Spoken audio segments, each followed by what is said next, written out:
ধন্যবাদ সবাইকে। এর আগের ভিডিওতে আলোচনা করেছিলাম ডকার কি, ডকার কন্টেইনার কি এবং কি ডকারের বেনিফিট কি। এই ভিডিওতে আলোচনা করব যে ডকার আর্কিটেকচার।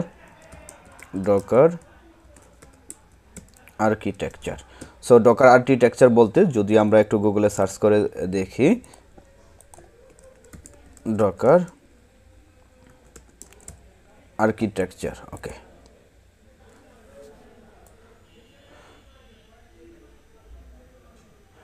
ডকার কি বলছে, Docker architecture use to client server mode to build run distributed container. Docker client is the primary way user interact with Docker. So Docker architecture যে বিষয়টা রয়েছে সেই বিষয়টা হচ্ছে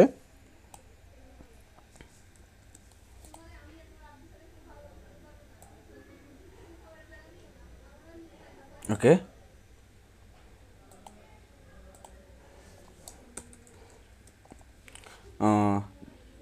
আমরা যদি একটা পিকচারকে অন করি তাহলে আরো ভালো দেখতে পারবো।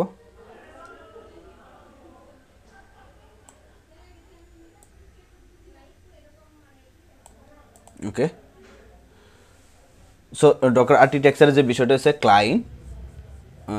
ক্লায়েন্ট কন্টেইনার হোস্ট এবং কি রেজিস্ট্রি, কন্টেইনার হোস্ট এবং রেজিস্ট্রি।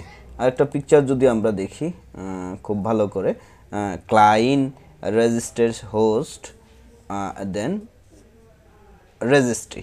ক্লায়েন্টের ভিতরে রয়েছে যেমন আমরা যেটা কমান্ড করে থাকি বিল, পুল, ডকার রান এবং ডকার হোস্টের ভিতরে যে বিষয়টা রয়েছে কন্টেইনার এবং ইমেজ, যেটাকে ডকার ডেমন বলে থাকি আমরা, দেন এবং কি ডকার রেজিস্ট্রি থাকে। সো ডকার আর্কিটেকচার বুঝতে গেলে যে বিষয়গুলো মূলত দরকার আমাদের, সেটা হচ্ছে Docker architecture use to a client server model to build, কি করে মডেল টু বিল করে, ডকার বিল করে, রান করে অ্যান্ড ডিস্ট্রিবিউটেড কন্টেইনার, যে একাধিক যে কন্টেইনারও সেগুলোকে ডিস্ট্রিবিউটেড করে। The Docker client is the primary way to user interact with Docker. So ডকারের বিষয়গুলো আরও বুঝতে গেলে যে বিষয়গুলো লাগবে সেটা হচ্ছে Docker file, Docker image, Docker registry এবং ডকার কন্টেইনার্স। যেহেতু কন্টেইনার নিয়ে আগেই আলোচনা করেছিলাম, সো আবার একটু যদি পিকচারটা দেখে আসি, আমরা এখানে কিছু কোড প্লাস ডিপেন্ডেন্সি নিয়ে আমাদের যে বিষয়টা কোড প্লাস ডিপেন্ডেন্সি নিয়ে যে বিষয়টা সেই বিষয়টা হচ্ছে ডকার ইমেজ, সেই বিষয়টাই হচ্ছে ডকার ইমেজ। কোড এবং রান নিয়ে যে বিষয়টা সেটাই হচ্ছে ডকার ইমেজ। সো আমরা যদি দেখি ডকার ফাইল, ওকে, ডকার ফাইল মূলত কি, ডকার ফাইল মূলত হচ্ছে installation to build Docker image. এটা ডকার ফাইলটা হচ্ছে Docker code plus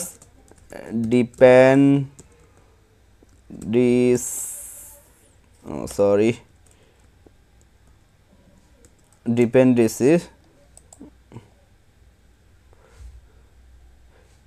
okay,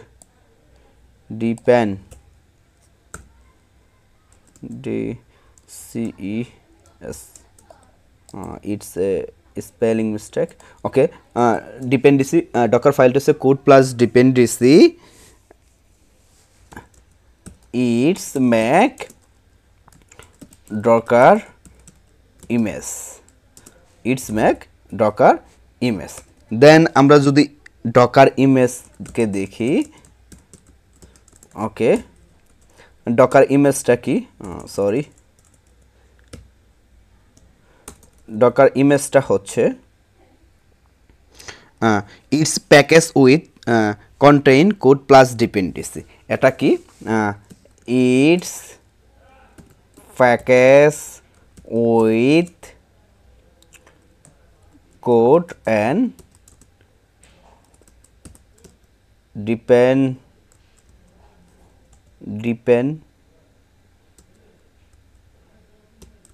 dependencies. এটা কোড প্যাকেজ প্লাস ডিপেন্ডেন্সি, এটা কোড এবং কি ডকার ইমেজটা হচ্ছে it's code plus dependency. So তাহলে কোড প্লাস ডিপেন্ডেন্সি মিলে কি করে আমাদের ডকার ইমেজ তৈরি করে। Docker files is actually nothing, it's a programming plus programming some concept.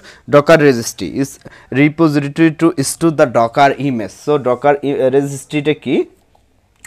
So আমরা দেখব ডকার রেজিস্ট্রি ওকে, ডকার রেজিস্ট্রি এটা হচ্ছে স্টোর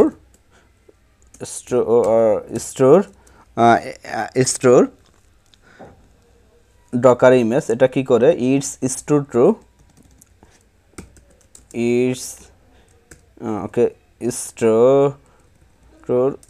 টু ডকার ইমেজ। যেমন হতে পারে ডকার হাব, ডকার রেজিস্ট্রেশন, যেমন ডকার হাব বলেন। ডকার হাবে গিয়ে আমরা যে রেজিস্ট্রিগুলো থাকি, যে ওই জায়গা থেকে আমরা কি করি সেটাকে বিল করতে পারি। যেমন এই পিকচারে দেখতেছেন যে রেজিস্ট্রি থেকে কি করছে, রেজিস্ট্রি থেকে ইঞ্জিনেক্সকে বিল করছে, দেন বিল করছে সেন্ট্রোসকে বিল করছে, দেন উবুন্টুকে বিল করছে, বিল করে এই কন্টেইনারগুলো বানানো হয়েছে। সো এটা কি করে? স্টোর থাকে। সো আমরা দেখেছিলাম এটাই ডকার হাব। এই ডকার হাবে বিভিন্ন ধরনের ইমেজ আমাদের স্টোর থাকে। যদি আমি এখানে দেই CentOS 9, ওকে, CentOS 9 অলরেডি এই ইমেজটা এখানে বিল করা রয়েছে। সো এখানে যদি আমি আরও সার্চ করি বেস্ট মেশ CentOS, সো এখানে যদি আমি আলপিন সার্চ করি, সো আলপিন ইমেজটাও এখানে রয়েছে, 22 দিন আগে আপডেট করেছে। সো ডকার রেজিস্ট্রি হচ্ছে যেখানে ডকার স্টোর থাকে বিভিন্ন ধরনের বিষয়গুলো, যেমন বিভিন্ন ধরনের ইমেজগুলো কি থাকে? স্টোর থাকে। দেন ডকার কন্টেইনার হচ্ছে, ওকে, DOCKER ডকার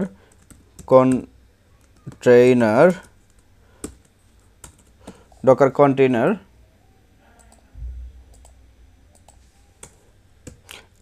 ডকার কন্টেইনারটা হচ্ছে, ওকে, ডকার কন্টেইনার হচ্ছে যে এটা কি run time process. It's the image run time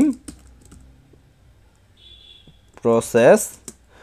এটা একটা ইমেজের রান টাইম প্রসেস, যে অ্যাপ্লিকেশনগুলো রয়েছে সেই অ্যাপ্লিকেশনের run time process our application. আশা করি বিষয়টা বুঝতে পারছেন।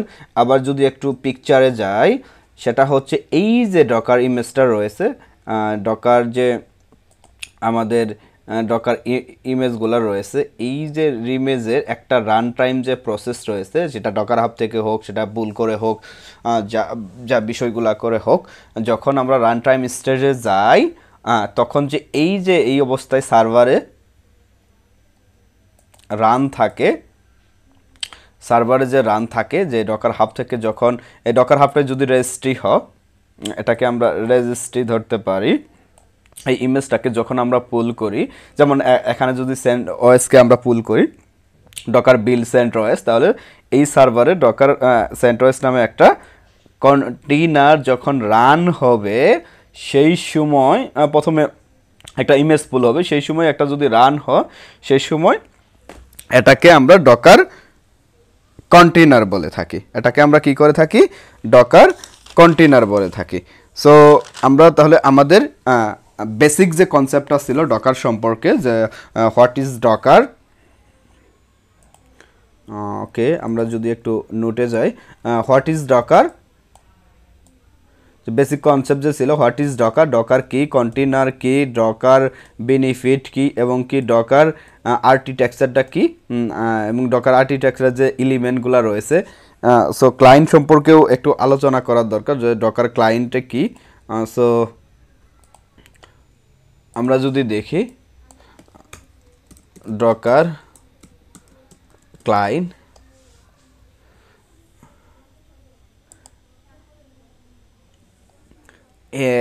এই পিকচারটা যদি দেখেন আপনি একটু ক্লিয়ার হবেন ডকার ক্লায়েন্টটা কি। ক্লায়েন্ট হচ্ছে সাপোজ ধরেন আমার যে পিসিটা রয়েছে এটা ক্লায়েন্ট, আমি সার্ভারে কি করব একটা কমান্ড দেব, বিল করব, সেখানে কন্টেনার টু কন্টেনার যে ডেমন থেকে এটা হোস্ট থেকে বা ডকার হোস্ট থেকে যে বিষয়গুলো আসে যে ইমেজগুলো, প্রথম আমি কি করলাম সাপোজ একটা উবুন্টু ইমেজকে আমি পুল করলাম, পুল করার পরে আমি এই ইমেজের একাধিক কন্টেনার ক্রিয়েট করলাম।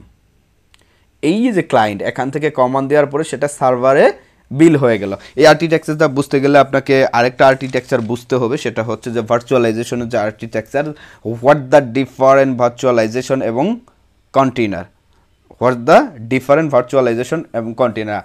আই হোপ আমি নেক্সট ভিডিওতে আলোচনা করব। সো এখন বেসিকটা এ পর্যন্তই, যে ডকার আর্কিটেকচারটা কি এবং ডিপেন্ডেন্সিগুলো কী কী, আশা করি এই ভিডিওতে বুঝাইতে পারছি। সো ধন্যবাদ, সবাই কমেন্ট এবং কি সাবস্ক্রাইব করবেন, আর ভালো লাগলে একে অন্যকে অপরকে ছড়াই দেবেন। ধন্যবাদ সবাইকে।